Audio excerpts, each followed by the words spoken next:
ఇది del ఇన్స్పిరాన్ 3511 laptop left సైడ్లో కంప్లీట్గా డ్యామేజ్ అయింది, మీరు చూడొచ్చు. అందరికీ నమస్కారం, నా పేరు రాజ్ కుమార్. నేను ల్యాప్టాప్ టెక్నీషియను. ల్యాప్టాప్లో ఇంజు బ్రేక్ అయినప్పుడు ఎలా సర్వీస్ చేస్తామనేది ఈ వీడియోలో మీరు కంప్లీట్గా చూడొచ్చు. ఈ వీడియోను ఎక్కడ కూడా స్కిప్ చేయకండి, ఎందుకంటే మీకు మంచి ఇన్ఫర్మేషన్ను నేను ఈ వీడియోలో అందిస్తాను. ఫ్రెండ్స్, ఇంకొక విషయం ఏంటంటే, ఈ ఛానల్ను తెలుగు వాళ్ళ కోసమే స్టార్ట్ చేశాను కాబట్టి సబ్స్క్రైబ్ చేసి సపోర్ట్ చేయండి. ఈ వీడియోకి అయితే ముందు ఒక లైక్ అయితే చేయండి.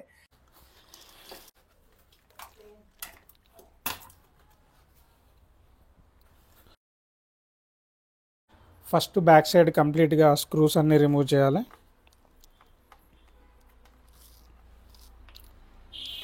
బ్యాక్ సైడ్ ఉన్న అన్ని స్క్రూస్ నిదానంగా ఓపెన్ చేస్తాము.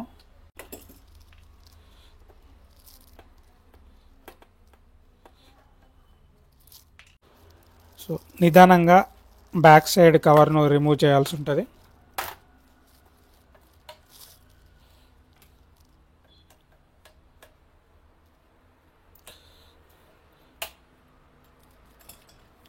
ఇప్పుడు ఏం చేస్తామంటే, ఫస్ట్ బ్యాటరీ కనెక్షన్ను రిమూవ్ చేయాల్సి ఉంటుంది. ఎందుకు బ్యాటరీ కనెక్షన్ను రిమూవ్ చేస్తామంటే, ఇంజిన్ కంప్లీట్గా ఓపెన్ చేయాలంటే ఈ వైర్లెస్కు సంబంధించిన కేబుల్ను, డిస్ప్లే కేబుల్ను రిమూవ్ చేయాల్సి ఉంటుంది. కొన్ని స్క్రూస్ ఓపెన్ చేయాల్సి ఉంటుంది. అలాంటి టైంలో స్క్రూ కానీ లేదంటే ఈ కేబుల్ కానీ మదర్ బోర్డుకు టచ్ అయిందనుకోండి, అప్పుడు ల్యాప్టాప్ డెడ్ అయ్యే అవకాశం ఉంటుంది.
ఇంజిన్ స్క్రూస్ ఓపెన్ చేసి ఇంజిన్ కొంచెం బ్యాక్ సైడ్ అన్న తర్వాత ఈ టచ్ ప్యానల్ని అయితే కంప్లీట్గా స్క్రీన్ ప్యానల్ నుంచి రిమూవ్ చేస్తాము. ఇప్పుడు ఇది పక్కన పెట్టేయచ్చు.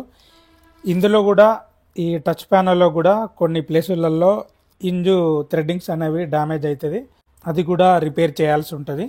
సో ఈ ప్యానల్లో అయితే ఏం ప్రాబ్లం అయితే లేదు, క్లియర్గా నేను చెక్ చేశా.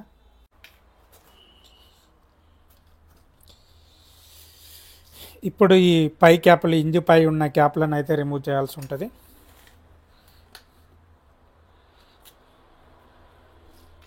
తర్వాత స్క్రీన్ ప్యానల్ యొక్క స్క్రీన్ పై ఉన్న ఈ బ్రెజిల్ను రిమూవ్ చేయాల్సి ఉంటుంది. స్క్రీన్ ప్యానల్ యొక్క పై ప్యానల్ను రిమూవ్ చేయాల్సి ఉంటుంది. సో ఇది చాలా నిదానంగా ఓపిక్గా రిమూవ్ చేయాల్సి ఉంటుంది, లేదంటే మాత్రం ఈ ప్యానల్ డెలికేటెడ్ ఉంటుంది కాబట్టి కంప్లీట్గా బ్రేక్ అవుతుంది. కొంచెం ప్రెస్ అయినా కానీ స్క్రీన్ కూడా డ్యామేజ్ అయ్యే అవకాశం చాలా ఎక్కువగా ఉంటుంది.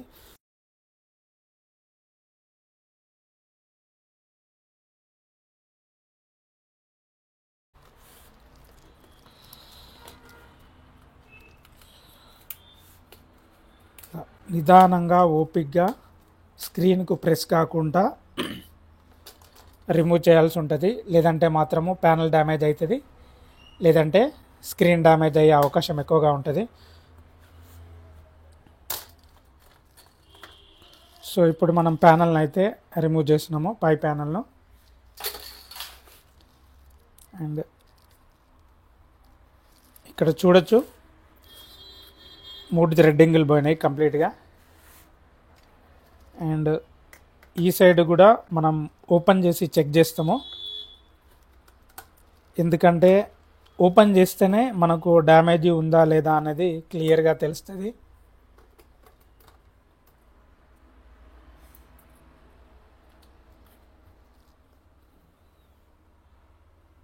సో రైట్ సైడ్లో డ్యామేజ్ అయితే ఏం లేదు, లెఫ్ట్ సైడ్లోనే కంప్లీట్గా డ్యామేజ్ ఉంది. మన దగ్గర ఉన్న స్క్రూ డ్రైవర్తో ఇంజిన్ మనం లూజ్ చేస్తాము. ఇంజిన్ లూజ్ చేయకపోతే ఏమైతే అంటే మళ్ళీ బ్రేక్ అయ్యే అవకాశం చాలా ఎక్కువగా ఉంటుంది. సో ప్రాపర్గా మనం ఇంజిన్ లూజ్ చేస్తాము.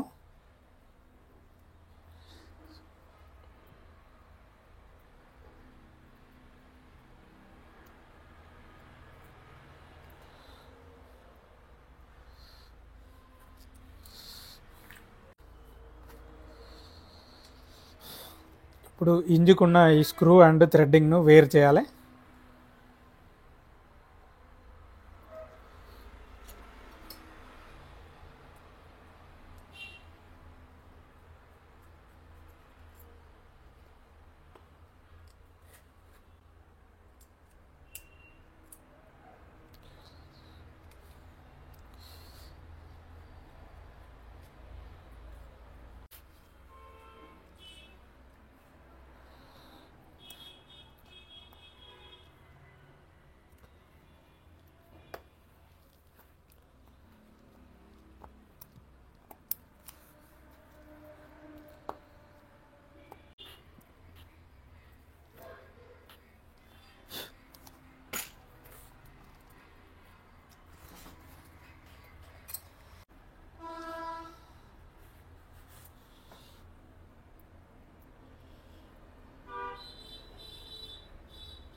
ఐరన్తో ఇలా అన్ని పొజిషన్లు క్లియర్గా చూసుకున్న తర్వాత ఇప్పుడు మనం ఇంజు ప్రాసెస్ను స్టార్ట్ చేస్తాం.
రైట్ సైడ్లో డ్యామేజ్ లేకుండా కానీ మనం ఇంజు మళ్ళీ ఫ్యూచర్లో బ్రేక్ అవ్వకుండా ఉండాలని చెప్పేసి సో సపోర్ట్ ఇస్తాం. ఎందుకంటే ఈ మోడల్లో బ్రేక్ అయ్యే అవకాశం చాలా ఎక్కువగా ఉంటుంది.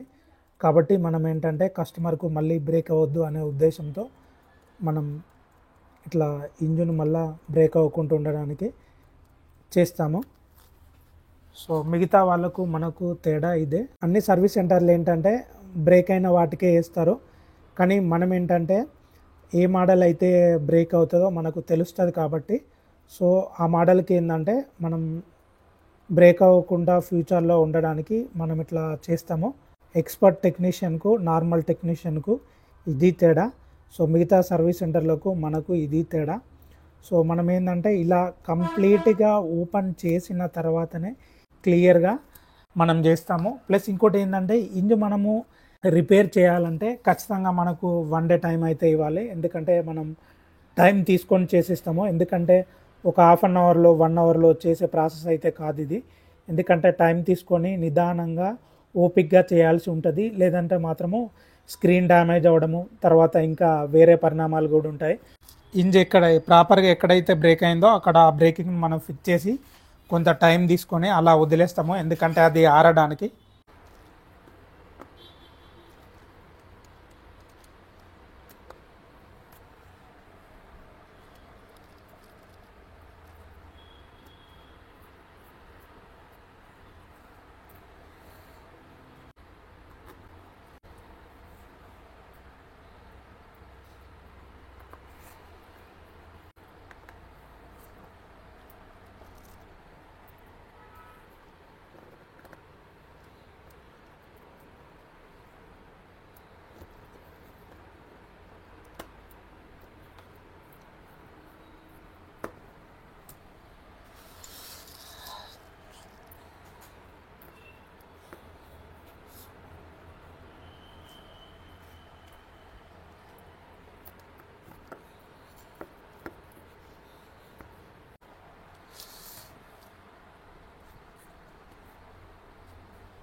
ఇంజిన్ ఫిట్ చేసిన తర్వాత ఇంజిన్ మూమెంట్ ఎలా ఉందని చెక్ చేసుకుంటాము.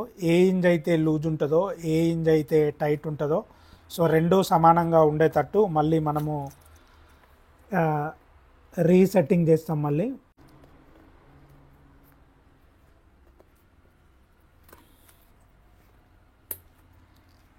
సో ఇప్పుడు రెండు ఇంజెస్ సమానంగా ఉన్నాయి.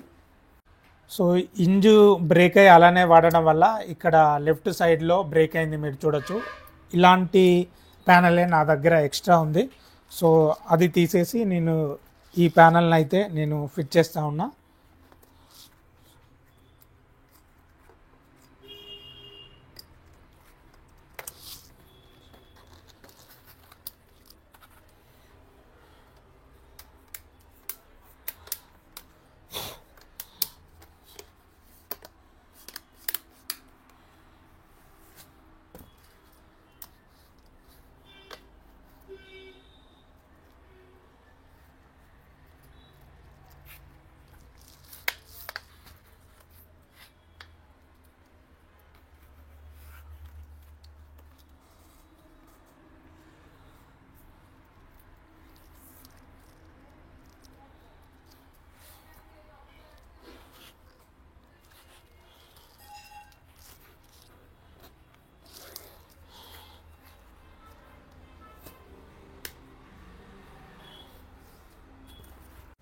సో ఇంజ్ అయితే ఇప్పుడు ఫిక్స్ అయిపోయింది అండ్ క్యాపులు ఫిక్స్ చేస్తే అయిపోతుంది.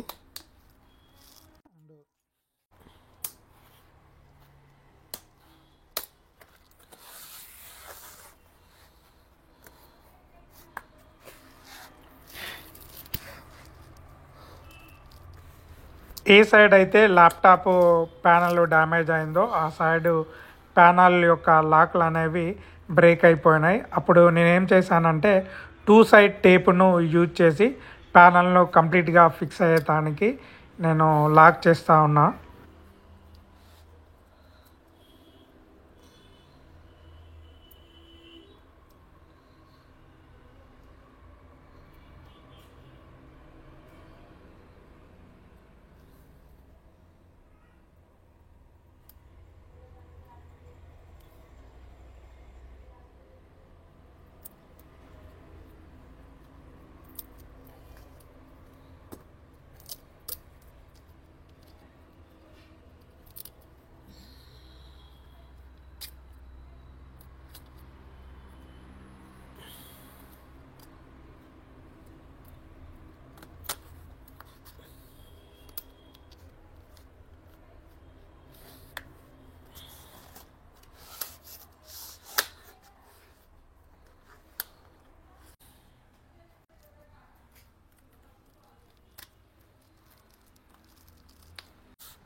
ఎవరైతే మనకు ఇంజిన్ రిపేర్కి ఇస్తారో వాళ్ళకు కంప్లీట్గా క్లీన్ చేస్తాము. అంటే లోపల డస్ట్ ఉంటే డస్ట్ క్లీన్ చేస్తాము.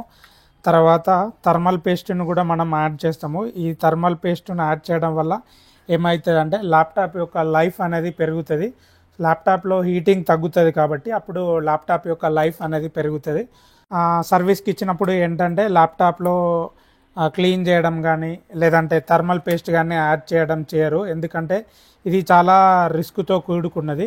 ఎందుకంటే థర్మల్ పేస్ట్ యాడ్ చేసేటప్పుడు కొన్నిసార్లు నో డిస్ప్లేకి వెళ్ళిపోవడము, నో పవర్లోకి వెళ్ళిపోవడం జరుగుతూ ఉంటుంది. ఎందుకంటే ప్రాసెసరు అండ్ మదర్ బోర్డు మధ్యలో లెడ్ అనేది వీక్గా ఉంటే అప్పుడు ఏమైతే అంటే నో డిస్ప్లేకి వెళ్ళిపోవడము లేదంటే నో పవర్లోకి వెళ్ళిపోవడం జరుగుతూ ఉంటుంది. కానీ మనం ఏంటంటే each and every laptop clean చేస్తాం అండ్ థర్మల్ పేస్ట్ని కూడా యాడ్ చేస్తాము.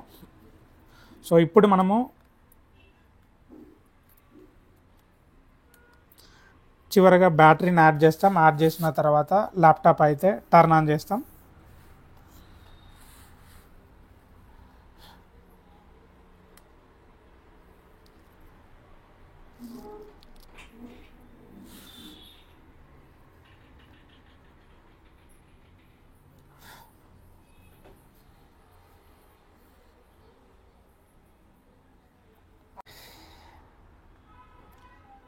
ల్యాప్టాప్ టర్న్ ఆన్ చేసిన వెంటనే డిస్ప్లే అనేది రాలేదు. ఎందుకంటే ఇది రీసెట్ అయిన తర్వాతనే డిస్ప్లే వస్తుంది. సో డిస్ప్లే చెక్ చేసుకొని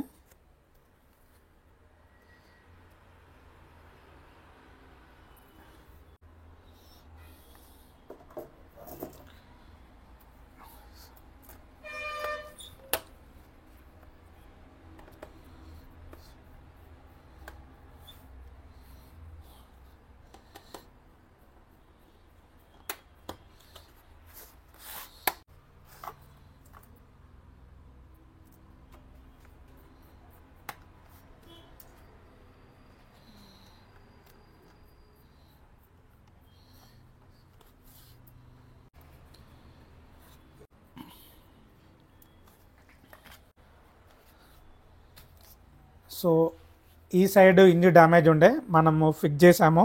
ఎక్కడ కూడా గ్యాప్ లేదు. అండ్ కొందరు సర్వీస్ చేస్తే ఏంటంటే ఇది ఉబ్బెత్తుగా వస్తుంది. మనము ప్రాపర్గా క్లీన్గా ఫిక్స్ చేసాం. మీరు ల్యాప్టాప్ బై చేసినప్పుడు స్క్రీన్ ప్యానల్ ఎట్లా ఉంటుందో సో మనం సర్వీస్ చేస్తే అలానే ఉంటుంది, చూడొచ్చు. And laptop open and close ప్రాపర్గా ఉంది. ఫ్రెండ్స్ చూశారు కదా ఈ వీడియో ఎలా ఉందనేది. ఈ వీడియోపై మీ అభిప్రాయాన్ని కామెంట్ చేయండి. అండ్ ఈ వీడియోలో నేను ఇంకొక విషయం చెప్పదలుచుకున్నాను. అదేంటంటే ల్యాప్టాప్లో ఇంజిన్ బ్రేక్ అయినప్పుడు నేను సర్వీస్ చేయడానికి 1500 నుంచి 2500 రూపీస్ తీసుకుంటాను.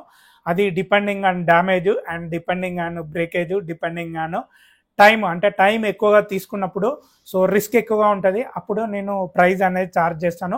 సో మిగతా వాళ్ళకు నాకు తేడా ఏంటంటే ల్యాప్టాప్లో ఇంజిన్ బ్రేక్ అయినప్పుడు ఈ సైడ్ డ్యామేజ్ అయింది అనుకోండి ఈ సైడే చేస్తారు. కానీ నేను అలా కాకుండా ఇలా రైట్ సైడ్లో కూడా కొన్ని మోడళ్ళు డ్యామేజ్ అయ్యే అవకాశం ఉంటుంది, దాన్ని కూడా నేను చేస్తాను. అండ్ ఇంకొకటి ఏంటంటే ల్యాప్టాప్లో ఇంజిన్ బ్రేక్ అయినప్పుడు చాలామంది ఏంటంటే ఇంజిన్ లూజ్ చేయరు, కానీ నేను లూజ్ చేస్తాను. ఎప్పుడైతే నాకు ల్యాప్టాప్కు ఇంజిన్ రిపేర్ వస్తుందో అప్పుడు ల్యాప్టాప్ను నేను ప్రాపర్గా ల్యాప్టాప్లో డస్ట్ ఉంటే డస్ట్ క్లీన్ చేసి చీమలు పట్టినప్పుడు చీమలు తినేసిన రబ్బర్లు ఉంటాయి కదా ఆ రబ్బర్ను డస్ట్ను ప్రాపర్గా క్లీన్ చేసి అండ్ ప్రాసెసర్ హీట్ సింక్ మధ్యలో ఉన్న థర్మల్ పేస్ట్ను కూడా నేను రిప్లేస్ చేస్తాను.